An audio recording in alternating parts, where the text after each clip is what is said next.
Hello, guys. Good morning. Okay, so a lot of you, when you were in a childhood, wanted to be a doctor, engineers, pilot, right? My dream used to be a taxi driver. I really wanted to be a taxi driver. So you must be wondering why did I want to be a taxi driver at a very young age?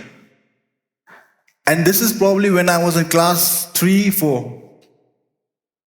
I told my dad directly that I want to be a taxi driver. And my concept about being a taxi driver was it's an easy job because all you need to do is drive a car and then put passengers and earn money. So I thought, why are people working so hard? Why don't they do the job of a taxi driver? So this was at a very early age my dream. So then, if I have to go back to my schooling days, I used to be a very weak student who never wanted to study, who never wanted to do anything but just play around, irritate people. So that was my whole concept. So my parents were fed up of me when I was studying in Nepal. So they told me, why don't you go to India? Maybe you will improve there. Maybe you'll start studying, get serious with your life. So at a very early age, they sent me to India.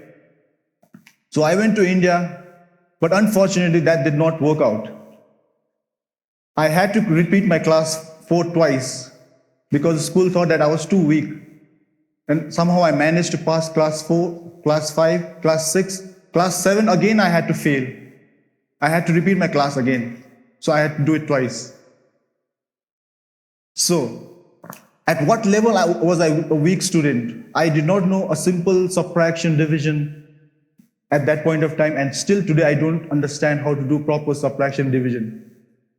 I was that weak because my mind does not be able to capture these things.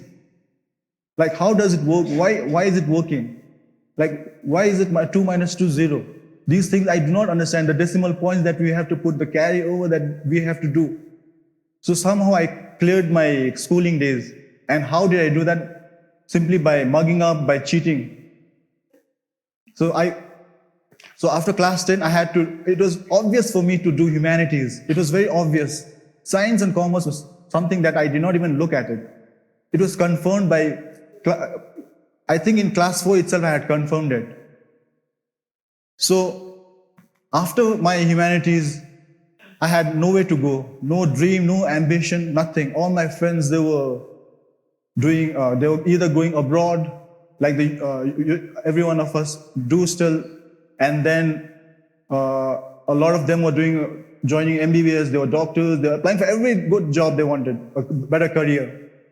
So I was doing nothing there. So one day I was just sitting in front of a computer, and then I was thinking, okay, let me try to do something. Let me do something creative. Let me find out something about, let me do anything, research and all. So Google was there right in front of me, the page. So I exactly typed these words. What can humanities students do in life? This was the question that I had asked Google.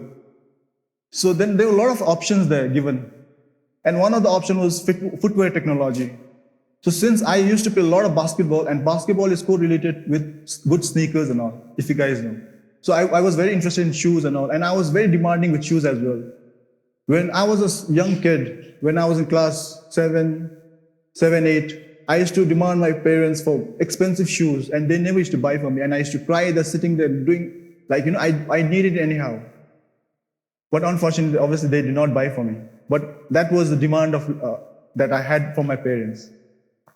So I did research on footwear technology, and then the interesting part that immediately caught my attention was it says that 80% would be practical and 20% would be theory.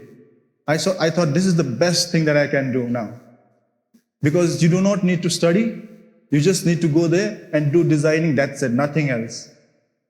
So when I went back to my parents and I told them that I'm going to do this career, footwear designing, a footwear technologist, they told me, what are you saying? Is this even a career? So my family and friends started making fun of me. I was very popularly known as Mochi, a cobbler. And then a lot of people also made fun of me, saying that they would see me in the streets in the future making shoes for people or mending shoes for people as well.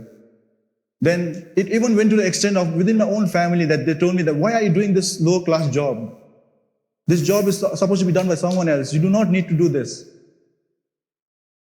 But then deep down inside me, I felt like I'm interested in shoes. What is the problem in studying shoes? Because this is a career that no one ever had ventured into it. Until today, a lot of people don't know that we can do this type of education and choose it as a career. So with a lot of pressure, I decided to apply for the college. Luckily, I got it. And on the day where I had to submit my draft, the college fee payment, just before making the payment, I was outside the principal office and I asked myself, should I go and get this thing done or should I still back out? Because I did not want to, I have double thoughts on it. The only question that I asked myself was, very honestly, that are you interested in shoes? So it was an obvious answer and I went for it, right? So as I got into the institution, I was amazed. It was completely different because I thought I would be sitting there and designing and nothing else. But then I realized they were teaching me everything from how to make shoes, cleaning shoes, and how to make soles, insoles, everything. How to operate machines. It was amazing to an extent that every classes used to start from 9 to 5 in the evening. And I used to die to wait for the next day to complete my project. And I would still say that even during that time, I was not the topper in the class, but I had the highest attendance. I never wanted to bunk my classes. So that was the level of interest that I had. So I did that. And then once I had to go for placement, I did not go for placement, the job placement that we have for 6 months. I was busy in my college, busy making shoes and selling it with friends. The cost of my shoe, if you guys have any idea, how did I sell had my cost of my shoes? My own shoe costing, my first shoe. If you guys have any idea. I was making it for 500 rupees and I was selling it to my friends for 5,000. So that way I was earning money during my college days. But unfortunately, the college administration came to know about this and they had to send me back. They told me, you need to go back, you cannot do this anymore. So I had nowhere to go. The college placements were closed. I had no jobs in my hand. So I had to, again, think about what am I supposed to do. So I went back for internship, which I should have done earlier. But I went to Mumbai and then I applied it as a designer. But unfortunately, that did not happen there. I was not doing any designing project. I was busy acting as a peon, ringing the bell for the laborers.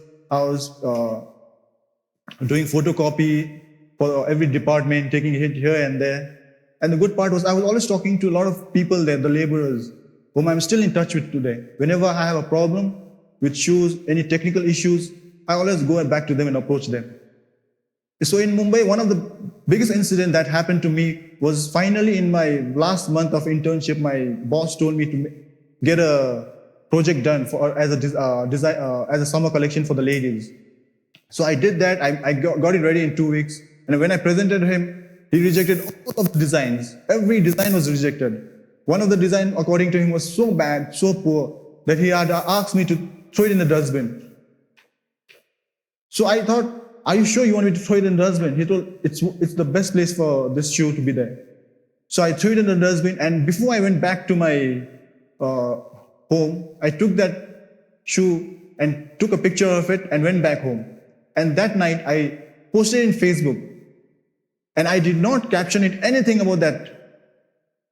And then I started getting a lot of orders. Every minute I was getting a lot of orders, inquiries, and I wondered, this shoe was a moment ago inside a dustbin, and now yes, there are people who are ready to buy the shoe. And that night before I slept, I had realized that a one man's decision is not going to be the final decision for me. So after having done that, I came back to Nepal.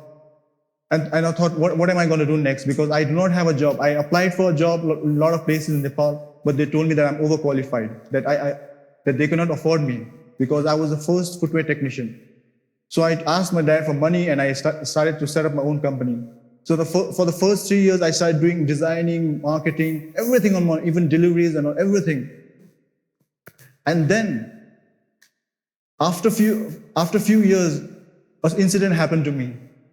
My company was taken away from me because of my stupidity. Because I did not register my company name. I did not put the trademark in my name, so it had to be gone. So overnight itself, I decided to start up a new company once again from scratch. And then I realized that over the years, whatever I have learned, whomever I have met, I did make that company established within 1 year itself. Today I have as a sense of networking. Let's talk about, if you check my mobile phone contacts, I have people related to electricians, painters, coolie, and plumbers. We need all these people. So I started talking to those people, and within a week itself, I started a new company called the Factory Team. And all in all, that I would want to, my speech here is, within 1 year itself, that year, after all the years of hard work, with a new brand, with a new name, with a new logo, we had the highest of sales in that particular year itself. We had a sales of 5 crores. Thank you so much.